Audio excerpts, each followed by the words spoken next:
Dah tekan? Ha. Dah.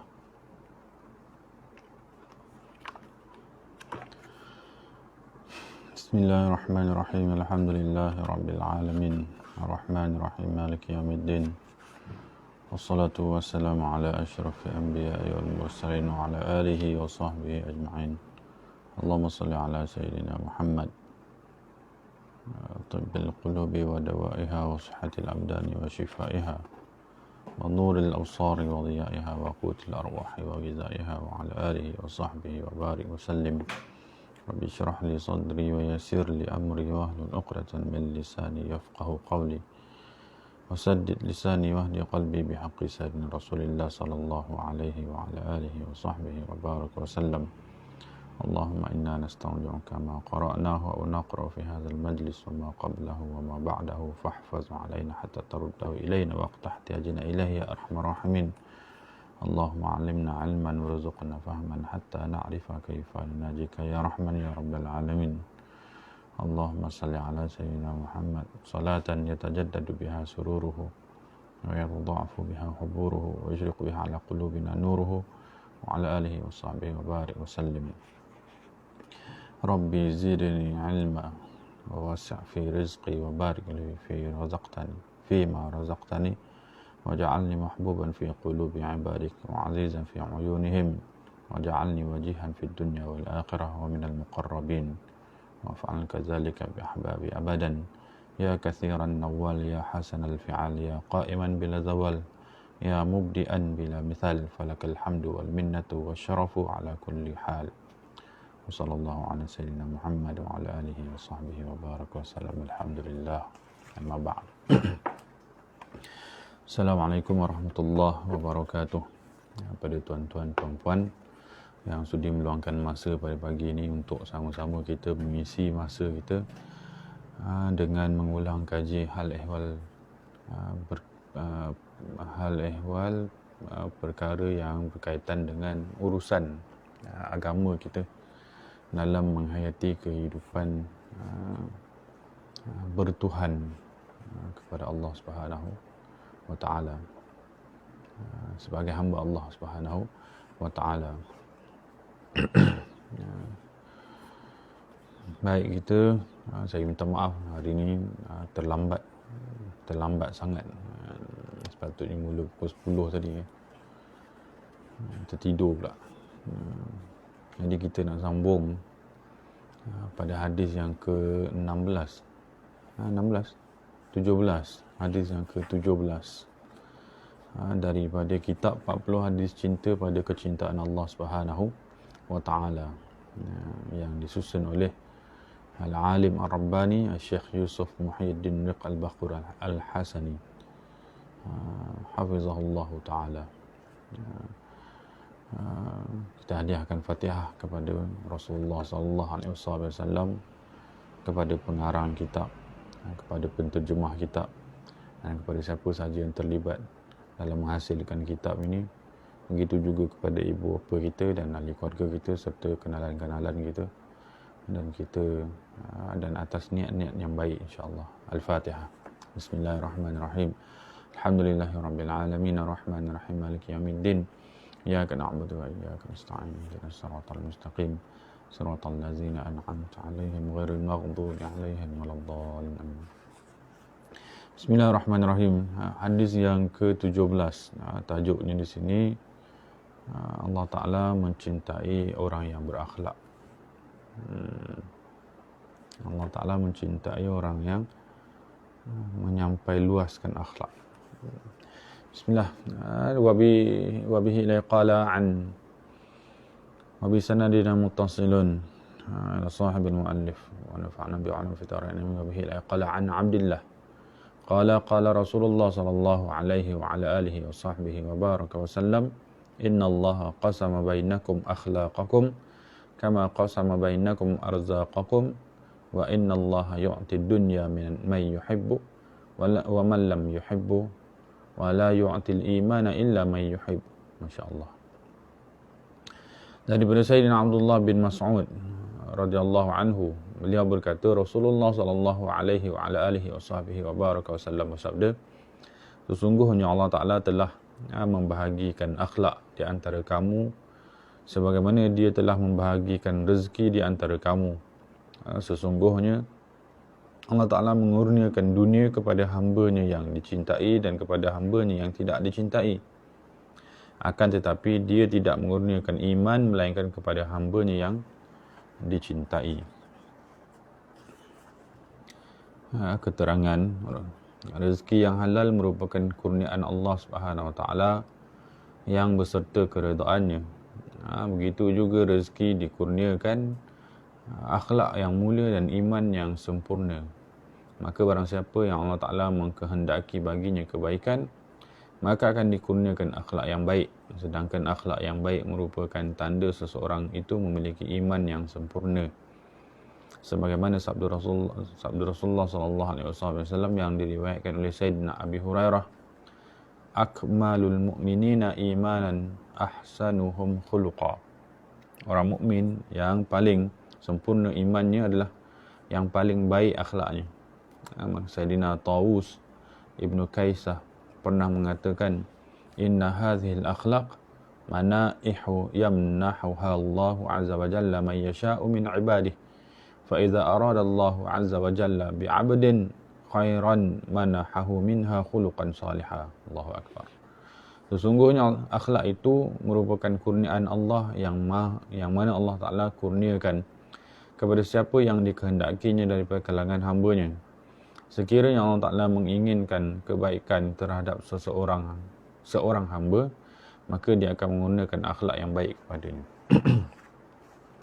Ini adalah hadis yang ke-17. Rasulullah SAW mengajar kita beberapa perkara yang penting berkaitan dengan hal ehwal perjalanan kehidupan sehingga ke akhirnya. Jadi dalam hadis ini Rasulullah SAW sebut, yang pertamanya adalah innallaha qasam, sesungguhnya Allah Ta'ala yang membahagikan bainakum akhlaqakum, yang membahagikan di antara kamu semua akhlak kamu. Kama qasama bainakum arzaqakum, sebagaimana dialah yang membahagikan di antara kita semua, antara kamu semua, rezeki kamu. Jadi di sini menunjukkan apa yang Allah Ta'ala buat kepada kita dalam kehidupan kita ni. Diberitahu di sini Allah Ta'ala telah mengurniakan dua perkara. Yang pertamanya akhlak, yang keduanya rezeki. Mengurniakan dua perkara. Yang pertamanya akhlak, yang keduanya rezeki. Maka ketika kita memiliki akhlak, itu maksudnya Allah Ta'ala telah memberikan kepada kita perkara tersebut. Jadi akhlak itu bahagian daripada kurniaan Allah. Akhlak itu yang kita miliki itu bahagian daripada kurniaan Allah. Secara tak langsung kita memahami, kalau ada orang yang tidak berakhlak, maksudnya dia tidak mendapat bahagian rezeki akhlak itu. Tak dapat bahagian rezeki akhlak. Subhanallah. Kemudian nanti di penggal yang kedua hadis itu akan diberitahu kenapa ada orang dapat dan kenapa ada orang tak dapat bahagian akhlak itu. Kemudian Nabi perlengkapkan lagi maksud daripada dengan Nabi menyebutkan, dan dialah, yakni Allah, yang telah membahagikan di antara kamu rezeki kamu. Ini jelaslah kan, perkara yang diketahui tentangnya, bahawa rezeki kita itu yang kita miliki itu kurniaan daripada Allah. Secara tidak langsung kita faham juga apa yang tidak kita miliki itu bukan yang diberi oleh Allah, tak diberilah oleh Allah kan.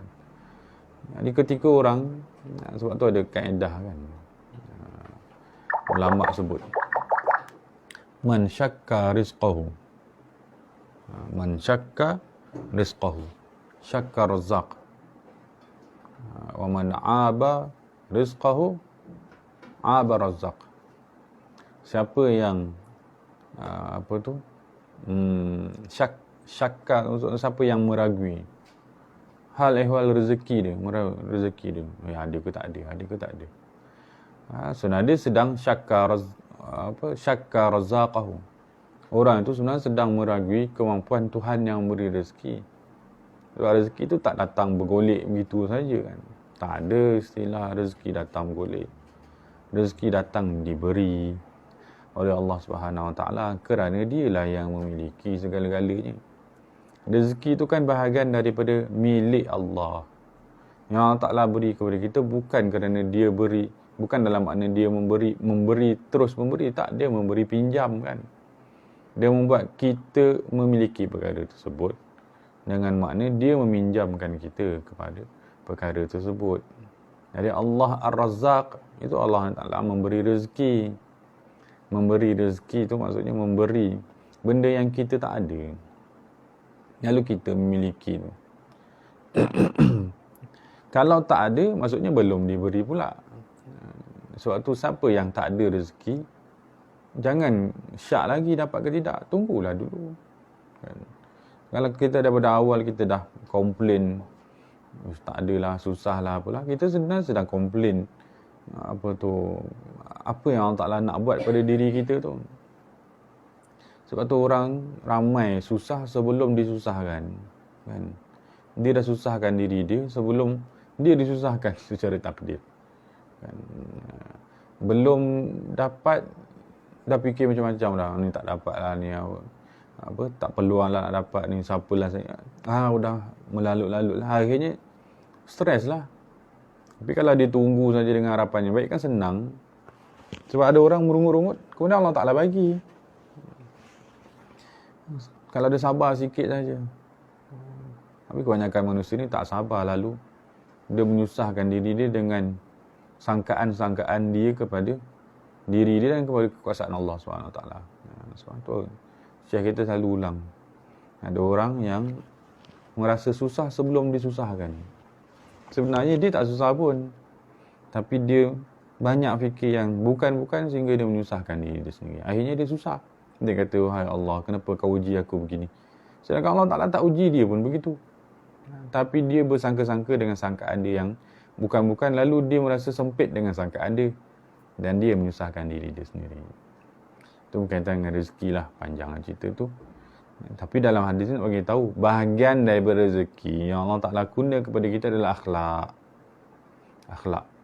Inna Allah qasama bainakum akhlaqakum kama qasama bainakum arzaqakum. Jadi Allah Ta'ala membahagikan kepada kamu semua itu akhlak kamu, sebagaimana dia membahagikan kepada kamu semua rezeki kamu. Jadi secara tak langsung kita faham, rezeki kita itu, antara bentuk rezeki kita adalah akhlak kita. Subhanallah. Sebab tu orang yang banyak akhlak, kata ulama, orang yang kaya. Kaya. Sebab definisi kaya dalam agama kita bukan kaya material. Definisi kaya dalam agama kita kaya kerohanian. Kaya kerohanian. Sebab kaya kerohanian di dunia tu yang nak dibawa ke akhirat. Dan orang yang kaya di akhirat kerana dia kaya dengan akhlak di dunia. Kan, dekat dunia tu hartanya sikit tapi sabarnya besar.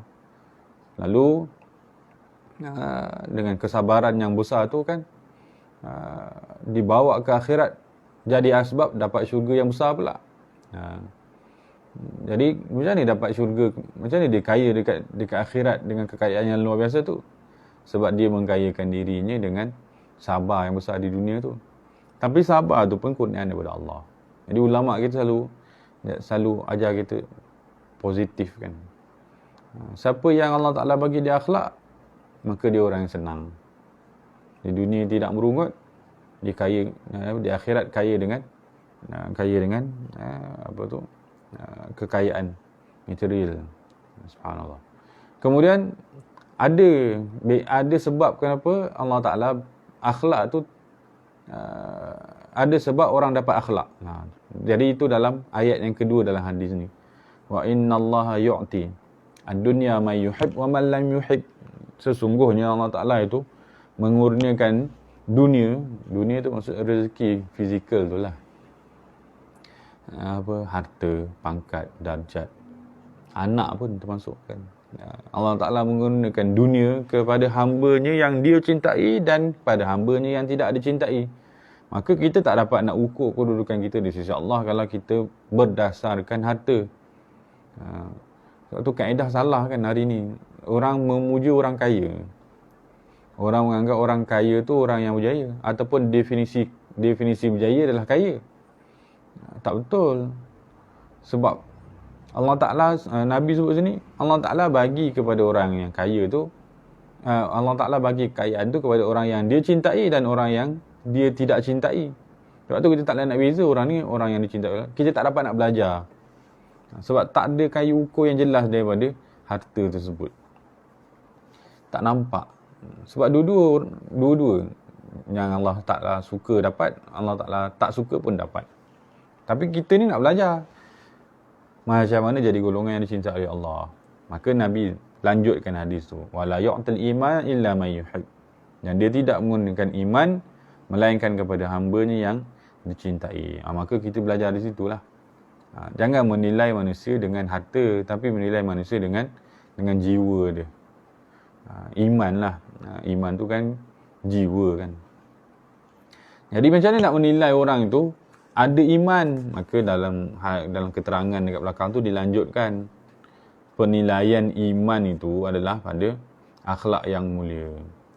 Maka orang siapa yang Allah Ta'ala menghendaki baginya, dalam baris keempat tu, maka barang siapa yang Allah Ta'ala menghendaki baginya kebaikan, maka dia akan dikurniakan dengan akhlak yang baik. Sedangkan memiliki akhlak yang baik itu merupakan tanda seseorang memiliki iman yang sempurna. Itulah ukuran dia. Jadi bila kita memiliki akhlak, maka sedang kita didudukkan dalam kumpulan yang dicintai oleh Allah. Subhanallah. Itu ukuran golongan yang dicintai oleh Allah. Hadis ni besar makna tu lah. Besar makna dia. Jadi kalau dapat harta, syukur. Syukur. Ada setengah ulama dapat harta seronok dalam keadaan sedih. Sebab bila ada harta boleh buat urusan dunia, tapi boleh jadi sebab ditanya di akhirat. Maka lagi banyak harta lagi takut. Lagi banyak harta lagi takut. Sebab takut tak boleh nak jawab. Ke mana kau letakkan perkara. Soalan kubur tentang harta tu dua kan Allah Ta'ala tanya. Adapun soalan lain tu semua satu saja. Kan. Umur yang aku bagi kamu letak ke mana? Itu satu. Dengan anggota aku bagi kamu letak ke mana? Satu. Tapi kalau harta Allah Ta'ala tanya dua. Harta tu kamu dapat daripada mana? Dan kamu belanjakan ke mana? Jadi maksudnya harta ni berat. Harta ni berat. Beratlah. Nak dijawab nanti. Boleh.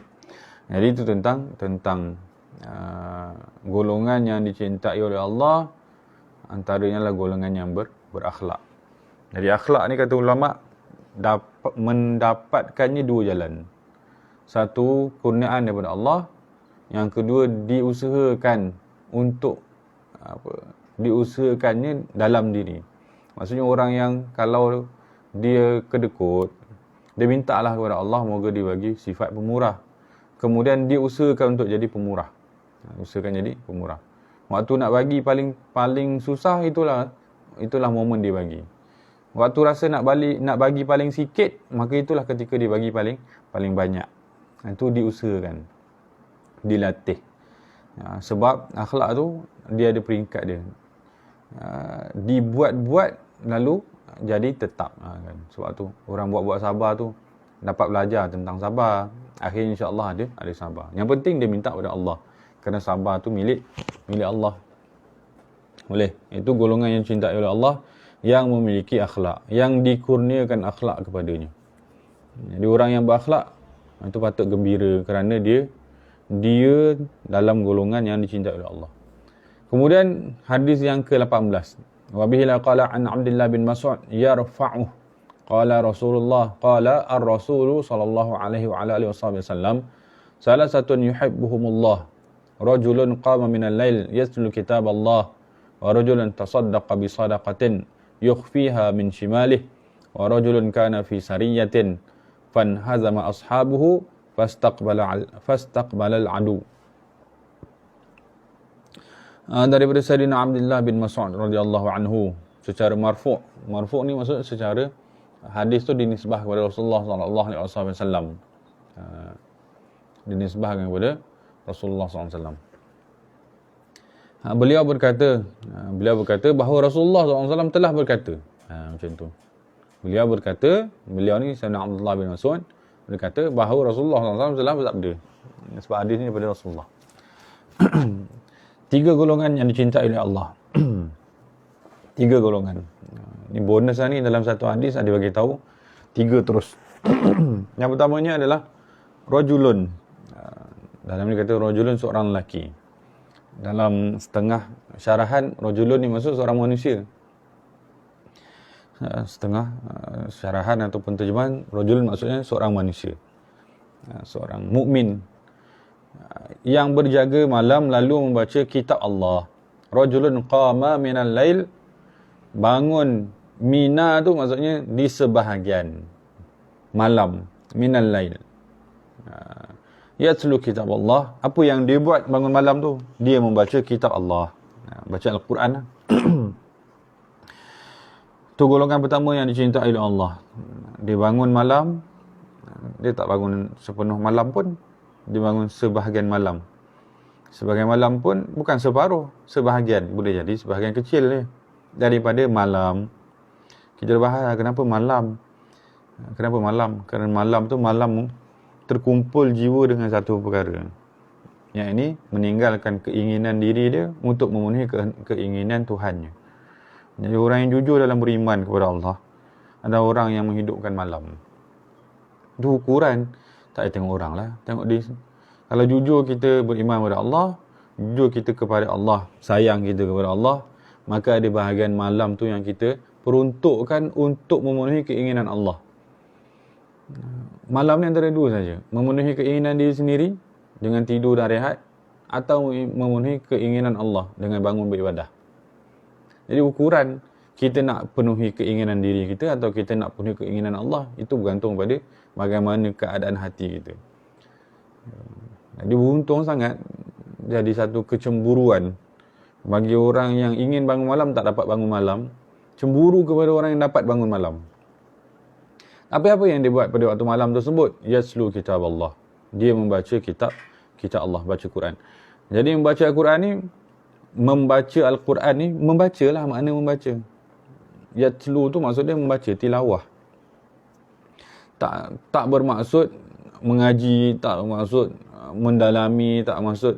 Dia sekadar yatlu, membaca. Jadi maksudnya orang yang melakukan amalan baca Quran, baca Quran. Maksud sekadar baca, mungkin tak faham, mungkin tak fikir pun, sekadar membaca saja. Maka dia sudah cukup membawa diri dia masuk dalam golongan dicintai oleh Allah. Jadi usaha untuk dicintai oleh Allah ni ringan saja. Rajulun qama minal lail, bangun di sebahagian malam, yatlu kitab Allah, baca Al-Quran. Mudah sangat. Apa asas dia? Tinggalkan keinginan diri kita untuk memenuhi keinginan Allah. Sebab di malam itu Allah Ta'ala seru, mana hamba-hambaku yang ingin bertaubat, mana hamba-hambaku yang ingin minta ampun, mana hamba-hambaku yang ingin memohon hajat kepada aku. Maksudnya Allah Ta'ala cari. Maksudnya Allah Ta'ala tunggu hamba-hambanya di malam hari. Maka kalau kita memenuhi tuntutan itu, maka kita termasuk dalam golongan itu. Kemudian yang kedua, walaupun disebut lelaki, maksudnya perempuan pun sama juga lah. Sebab ada setengah kitab menterjemahkan dengan seorang mukmin. Kemudian warajulun, dan seorang lelaki atau seorang mukmin, mukminah, lelaki atau perempuan, tasaddaqa, yang bersedekah, bisadaqatin, dengan sedekah, yukhfiha, yang tersembunyi akannya, min shimaliha, daripada shimal. Shimal maksudnya tangan kirinya. Dia sedekah dengan satu sedekah yang tangan kirinya pun tak tahu apa yang tangan kanannya bagi. Maksudnya ikhlaslah. Wa rajulun tasaddaqa, seorang lelaki itu bersedekah bi sadaqatin. Kita nak pergi kat situ. Sadaqatin tu maksud dengan suatu sedekah. Jadi satu sedekah kat sini tak dikhususkan bilangan dan bentuknya. Tak dikhususkan bi sadaqatin, dengan satu sedekah. Ada dibahaskan sedekah tu banyak bentuk. Ada sedekah maksudnya bentuk dia biasanya bentuk dia harta, material kan. Tapi ada sedekah yang maksud dia kebaikan, akhlak ataupun ilmu. Itu pun termasuk juga. Cuma yang Dan sebagian ulama menekankan syarahan dalam hadis sedekah yang dimasukkan di sini adalah sedekah harta. Yukhfiha, yang secara sembunyinya ia tu balik pada sedekah tadi, diberikan tanpa pengetahuan tangan kiri. Maksud tangan kanan tu ambil terus bagi saja. Kalau nak ditanya apa dalam tangan kanan tu, tak tahu. Jadi maksud shimalihi tu maksud diri dia sendiri pun tak tahu apa yang dia bagi. Yang penting dia tahu dia bagi harta. Berapa bilangannya, bagaimana bentuk banyaknya, dia pun tak tahu. Itu maksudnya ikhlas. Bahagian daripada ikhlas. Jadi ini pun golongan yang masuk dalam golongan yang dicintai oleh Allah. Maksudnya apa? Golongan yang dicintai oleh Allah, antara sifat dia adalah banyak bagi sedekah. Banyak bagi sedekah. Jadi kalau ada orang nak buat pula, nak bagi sedekah, transfer online tu tak nak tengok nombor. Berapa masuk tekan dapat. Janganlah macam tu, kan. Maksudnya ikhlaskan diri. Yang kita ikhlas ni maksudnya apa? Ikhlas ni maksudnya apa yang saya bagi hari ni itu saya tak nak ungkit dah esok. Ataupun saya tak nak ungkit dah setelahnya. Itu ikhlas lah tu. Bila ditanya kenapa buat macam tu? Untuk keredaan Allah. Macam mana seorang lelaki waktu dia cinta dulu kan. Jadi dia buat satu kebaikan untuk perempuan tu. Dia bagi sesuatu sampai perempuan tu rasa banyak betul lah dah dapat ni. Jadi perempuan tu kata terima kasih. Tu dia kata nanti. Jangan ucap terima kasih. Perempuan tu kenapa pula awak dah bagi banyak dah ni. Tak perlu. Kalau ucap terima kasih nanti terbayar semua kebaikan yang saya bagi. Saya nak awak terhutang budi dengan saya. Itu ikhlas lah tu. Maksudnya kita tak buat untuk pulangan. Kita buat betul-betul kerana kebaikan yang kita nak buat tu. Andai tak dihargai, andai tak dinilai sebagai benda yang patut dihargai, itu bukan hal dia. Kerana ikhlas tu tak melihat kepada perbuatan diri dia, itu je. Orang yang banyak melihat pada perbuatan diri, saya bagi ini, saya buat ini, sampai ulama kata di antara tanda amalnya belum diterima Allah, amal tu masih lagi kekal dalam ingatan dia, teringat-ingat Allah seronoknya lah kan, buat kebaikan. Belum lagi diterima di sisi Allah. Kerana amal yang diterima di sisi Allah tu yang dia tak ingat dah bila dia buat, kan. Sampai ada riwayat kata ada orang yang Allah Ta'ala di akhirat tu bentang satu harta yang banyak. Bentang satu harta. Jadi dia tanya, ni daripada mana ya Allah harta ni? Untuk siapa harta ni ya Allah? Maka Allah Ta'ala kata, ni untuk engkau. Daripada mana pula untuk saya? Saya tak buat amal yang banyak. Kau tak ingat ke dulu kau pernah buat amal begini? Subhanallah. Allah Ta'ala sendiri yang mengingatkan dia. Maksudnya hamba tu betul-betul tulus ketika melakukan, tak ingat semula apa yang dia buat. Jadi kita kena belajar juga memberi tanpa melihat, kan. Apa yang dah kita jasa kita tu ada jasa memang kena ingat lah, kan. Nanti nak tambah baik kualiti tu, tapi ada jasa yang kita buat tak perlulah kita ingat. Apatah lagi ungkit. Subhanallah. Bagilah sedekah. Subhanallah, ulama sebut ada syarahan daripada satu ayat Quran, saya tak ingat ayat tu. Kalau cerita tentang kelebihan sedekah terhadap orang daripada kalangan ahli neraka, yang kalau dia dihidupkan semula dia nak bagi sedekah. Allah Ta'ala ceritakan peristiwa tu. Allah Ta'ala gunakan ayat tu. Hamba tu minta hidup semula untuk dibagi sedekah. Subhanallah. Jadi Allah Ta'ala nak bagi tahu kepada kita, kalau ada orang yang ingin hidup semula di dunia ni, setelah dimatikan di akhirat, nak hidup semula, apa yang dia nak buat? Dia nak bagi sedekah. Maksudnya amal yang paling besar makna adalah amal sedekah. Amal yang memudahkan seorang masuk syurga adalah sedekah. Jadi sedekah ni luar biasa hebat dia. Sebab tu bulan puasa Nabi bagi sedekah macam angin. Tak sempat nak cek barang tu. Masuk keluar. Subhanallah. Okay. Kemudian golongan yang ketiga. Wa rajulun kana fi sariyatin fanhazama ashabuhu fastaqbalal adu. Dan seorang lelaki dalam satu peperangan, lalu sahabat-sahabatnya gugur, dia tetap maju untuk berhadapan dengan musuhnya. Ini berjuang fi sabilillah. Seorang lelaki yang fi sariyah, dalam peperangan. Maksud dah berada di medan perang. Fanhazama ashabuh, mati semua sahabat dia, gugur syahid. Tapi dia tinggal seorang-seorang. Jadi keadaannya nak patah balik ke nak terus berperang. Jadi lelaki ni tadi fastaqbalal adu. Dia memilih untuk terus melawan musuhnya sampai mati. Maka golongan ini dicintai oleh Allah. Kerana dia ketika mengorbankan dirinya, bukan mengorbankan dirinya untuk yang lain, melainkan untuk Allah. Kita waktu seorang-seorang teruji. Kan? Waktu kita seorang-seorang lah teruji. Kita ni buat kerana apa kan? Waktu ramai-ramai rajin buat amal kan? Bila balik rumah, Allah, apa pun tak jadi. Jadi teruji niat kita kerana apa kita melakukan. Sebab orang kalau tulus, jujur, bersungguh, dia dalam melakukan sesuatu, dia tak perlu teman. Kan? Macam kalau orang barat saja dia kata apa? Motivasi ni satu perkara yang menipu kan. Motivasi luaran. Kan? Motivasi luaran. Nak suasana yang cantik, nak ada kata-kata yang memujuk. Itu menipu. Sebab apa? Sebab bila hilang motivasi luaran tu, nanti hilanglah semangat nak buat tu. Orang yang betul-betul bermotivasi, motivasi dalaman. Dari sesuatu kekuatan yang push dia untuk buat. Tak dihargai, dia buat. Tak ada teman, dia buat. Tak ada suasana, dia buat. Itu orang yang betul-betul tulus. Orang bermotivasi maksudnya, orang motivasi ni maksud orang yang betul-betul jujur dengan kehendak diri dia. Memang nak buat benda tu.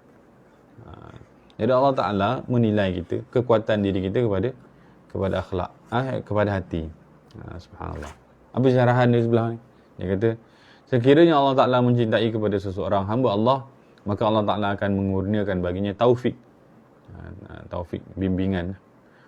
Untuk bermujahadah di dalam amal ibadah. Tu kaedah dia tu kan dah bagi dah. Kalau Allah Ta'ala cinta kepada seseorang, maka Allah Ta'ala akan buat dia beramal. Kan? Kita duduk dan diam tengok duduk dan diam tengok TV, tiba-tiba rasa macam banyak sangat buang masa ni nak beribadah. Itu maksudnya Allah Ta'ala dah bagi taufik lah tu. Kalau Allah Ta'ala bagi taufik, maksudnya Allah Ta'ala sedang menjadikan orang itu orang yang dicintai oleh Allah. Kena sukalah beramal ni. Apatah lagi, waktu tak nak dapat buat. Itulah lagilah. Kan? Ada orang tak nak buat tapi dapat buat. Tak nak pergi masjid tapi mak dia bawa kan, anak-anak kecil kan. Tak naklah pergi masjid, tak naklah ni, mak dia bawa. Sampai dekat masjid tu. Maksudnya dicintai oleh Allah. So Allah Ta'ala letakkan dia di tempat yang baik, dalam masa yang baik, dalam keadaan yang baik. Kemudian golongan pertama, mereka bermujahadah, menahan dirinya daripada banyak tidur dengan berjaga malam untuk ibadah kepada Allah. Golongan yang kedua, mereka bermujahadah dengan melakukan sedekah daripada harta yang dimilikinya agar mendidik hatinya untuk tidak mencintai dunia. Sebab tu asas bagi sedekah kena betul kan. Zaman kita ni orang bagi sedekah dah bercampur bau niat dia. Yang Nabi tak ajar pun dia buat. Bagi sedekah untuk jadi lebih kaya. Tak, bagi kita bagi sedekah untuk tak takut miskin. Ada beza. Orang bagi sedekah nak jadi kaya dengan orang bagi sedekah tak takut miskin. Orang bagi sedekah untuk jadi lebih kaya tu materialistik dalam jiwa dia tu tak lepas. Nanti harta dia bertambah pun nampak sikit. Sebab tu Nabi kata, aku tak risau kamu syirik setelah kematianku. Sebab Allah Ta'ala akan jaga kan. Syirik umat Nabi Muhammad, Allah Ta'ala akan jaga dengan keberkatan Nabi Muhammad SAW. Tapi Nabi kata, aku risau kamu akan tenggelam dalam cinta dunia. Tenggelam dalam cinta dunia. Bagi sedekah untuk jadi lebih kaya. Maksud cinta dunia tak lepas. Sedangkan asas bagi sedekah adalah tidak cinta dunia. Sebab orang yang mampu bagi sedekah adalah orang yang tidak sayang kepada harta tersebut. Kenapa dia nak sayang harta dia? Untuk dia dapat kebaikan lebih besar di akhirat. Kan? Jadi mendidik hatinya untuk untuk tidak mencintai harta dunia. Jadi sebagian kata berniaga dengan Allah melalui sedekah. Kita bagi dunia, Allah Ta'ala bagi akhirat. Jadi kalau ulama dapat bahagian daripada dunia setelah memberi dunia, maka dia akan bagi balik dunia tu. Ada ulama tu bagi sedekah, kemudian dapat pulangan harta dunia. Memang Allah Ta'ala menjanjikan kaya daripada memberi. Tapi ulama ni tahu dia bukan nak dunia tu, maka dia sedekahkan semula apa yang Allah Ta'ala bagi pada kali kedua tu untuk dia dapat yang ketiga, untuk dapat yang akhirat tu.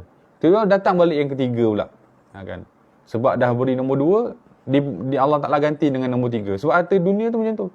Siapa yang beri kerana Allah, Allah Ta'ala akan ganti. Siapa beri kerana Allah, dia akan ganti. So, tapi orang ni tak nak harta tu. Bukan tak nak, maksud tak nak simpan kepada perkara yang tak pasti. Kan?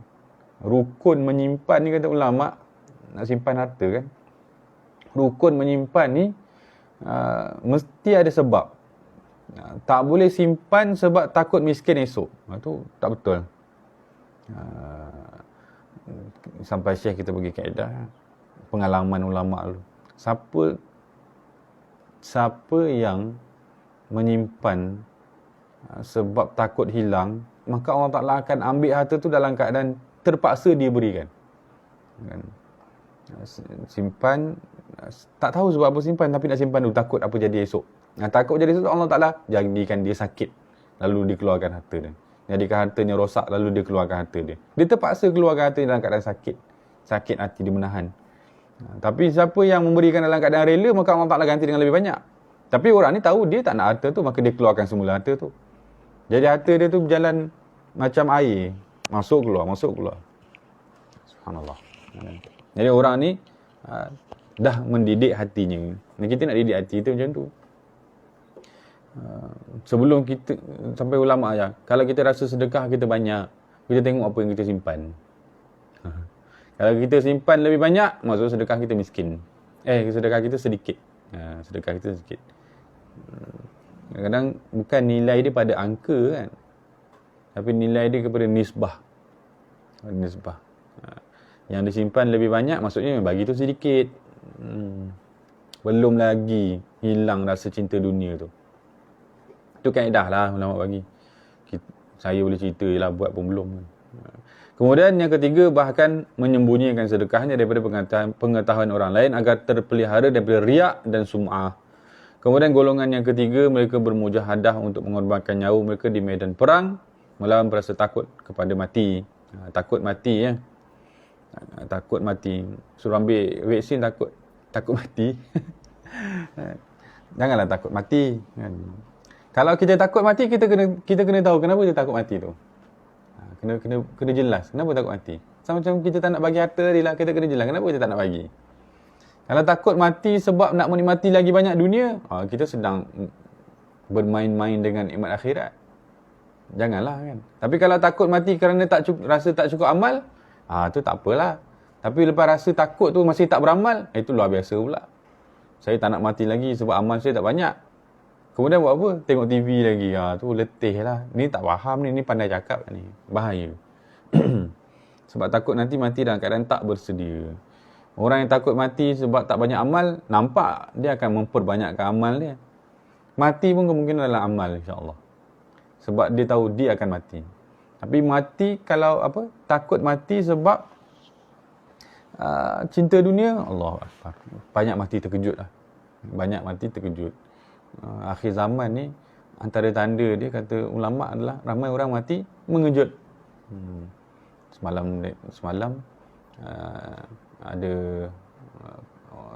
orang muda lah meninggal kan. Kata sebelum tu, pagi tu sempat pergi berniaga, petang tu sempat beli barang, malam tu sempat minum, esok meninggal. Maksudnya semalam tu sihat. Memang tanda akhir zaman tu, ramai orang mati muda dan matinya mengejut. Covid ni pun tanda dia lah kan. Kena Covid 2-3 hari pun meninggal. Masya-Allah. Alhamdulillah. Kan? Kita minta Allah Ta'ala matikan kita dalam keadaan yang baik-baik lah. Untuk menyahut seruan jihad agar tertegaknya kalimah Allah dan keadilan. Panjang pula hadis ni. Hadis ke-19. Ini kita baca je lah dah. Baca dia punya terjemahan dia. Muka surat 59. Daripada Sayyidina Mutarrif. Sayyidina Mutarrif Ibni Abdillah Ibni Asy-Syikhir. Beliau berkata, telah sampai kepadaku satu hadis daripada Abu Zar.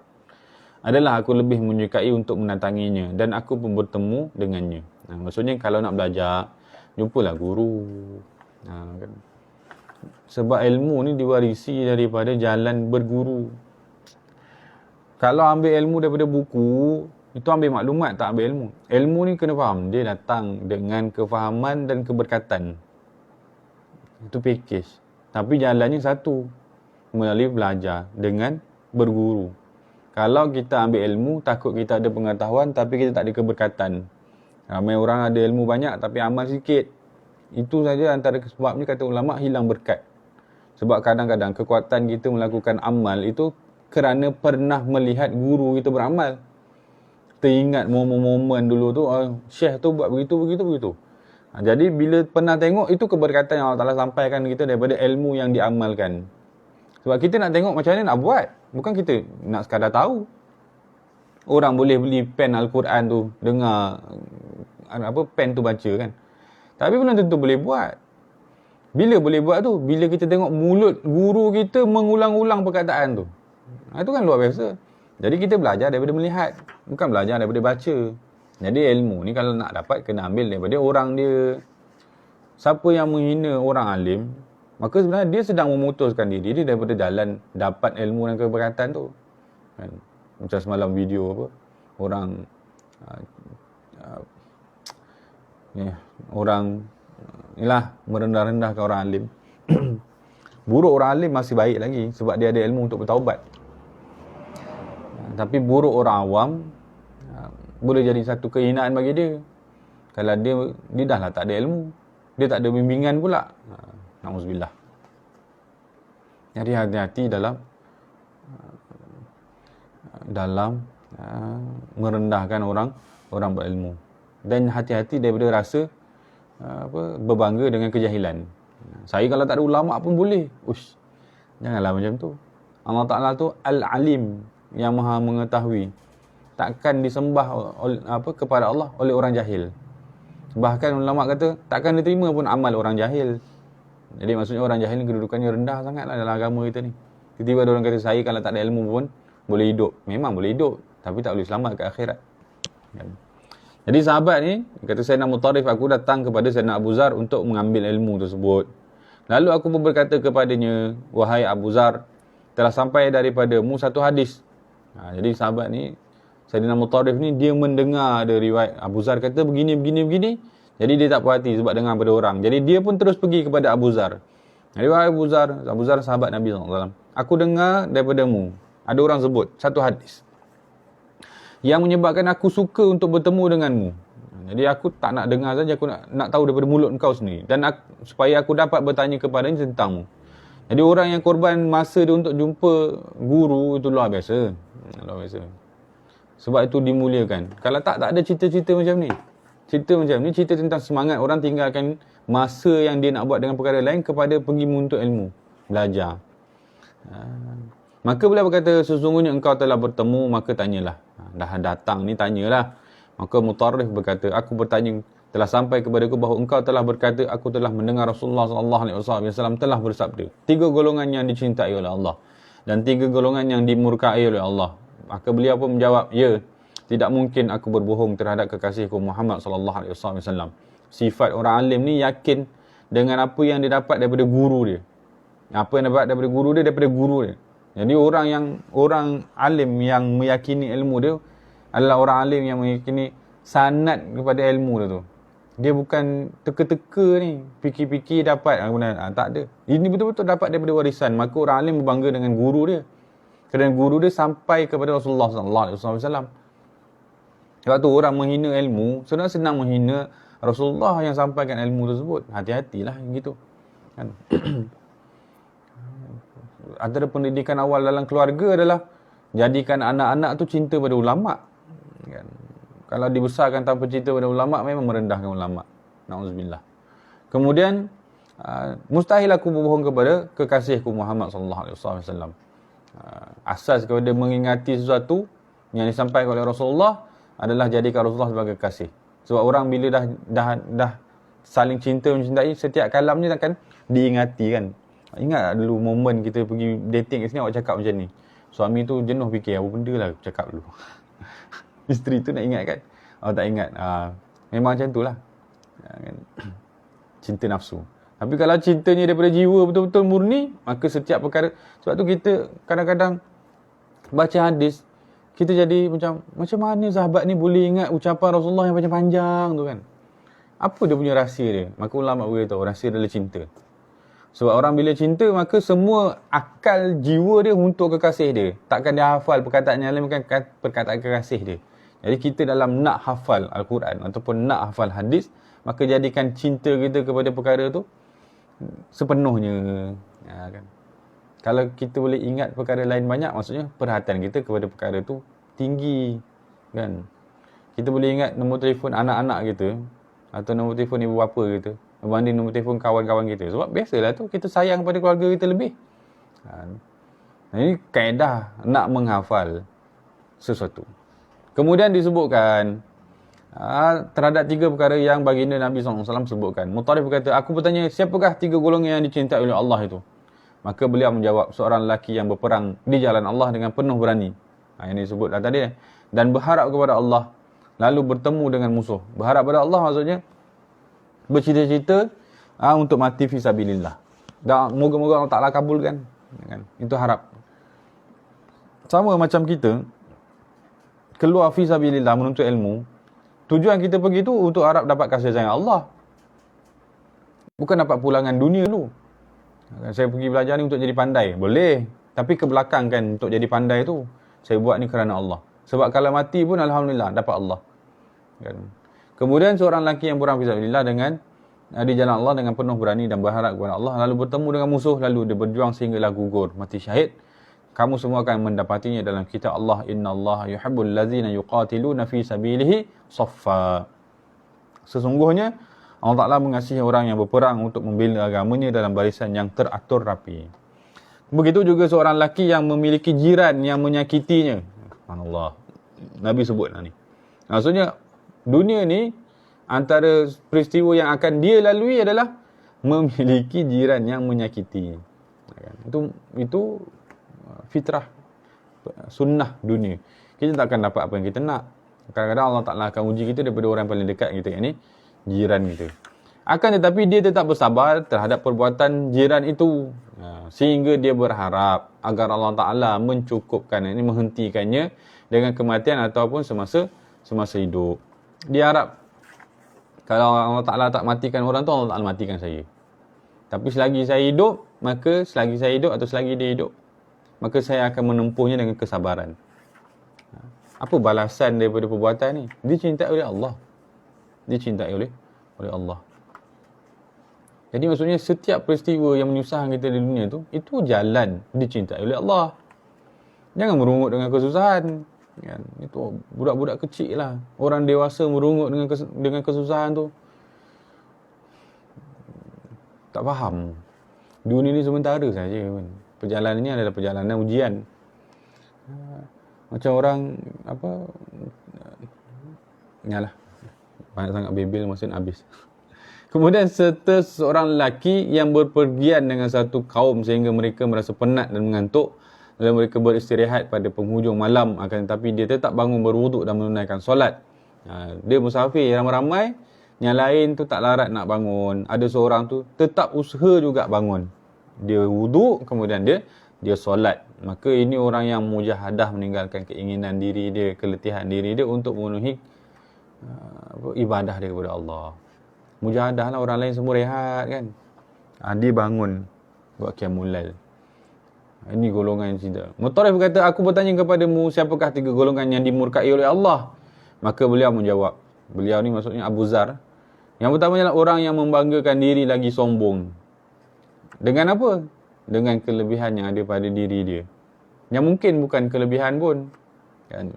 Orang kalau tak nak rendahkan diri dia, dia akan pilih apa saja yang ada pada diri dia untuk jadi kebanggaan. Walaupun benda tu nampak rendah. Saya walaupun mulut jahat tapi hati baik. Mana ada kaedah tu? Kaedahnya kalau mulut jahat, hati buruk lah. Sebab mulut tu tingkap kan, pintu pada apa yang ada dalam hati tu. Tapi sebab dia tak nak direndahkan, maka dia pilih lah apa yang boleh dibuat nampak baik tu. Jadi dia pilih orang tak nampak hati tu kan. Mulut jahat, hati baik. Macam mana orang nak tahu hati saya? Biarlah saya yang bagi tahu kan. Itu tak betul. Tak betul. Mustahil betul kan. Jadi orang yang membangga dirinya lagi sombong. Jadi hati-hati kalau kita ada sifat sombong. Muhasabahlah kan. Muhasabah. Kalau kita teliti diri kita ada tak sifat-sifat ni. Membangga diri dan sombong ni tak perlu orang lain, tak perlu ada orang lain untuk kita menyebutkannya.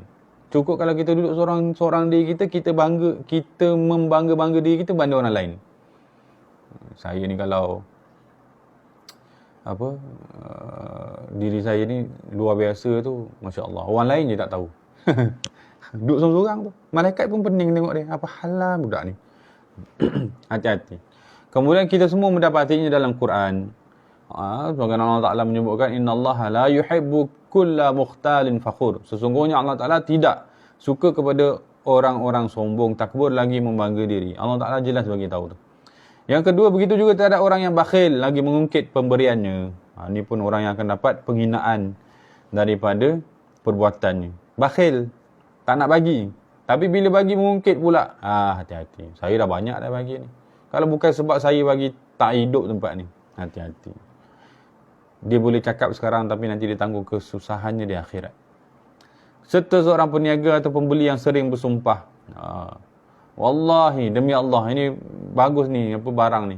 Tu kalau pergi ke sebelah negara Arab tu banyaklah berlaku kan. Wallahi, demi Allah, barang ni bagus. Rupanya tak bagus. Ni maksudnya banyak bersumpah. Siapa banyak bersumpah ni? Seorang peniaga ataupun pembeli.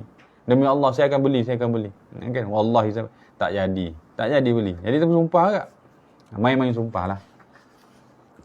Kemudian Mutarif berkata, aku bertanya, wahai Abu Zar, apakah itu harta?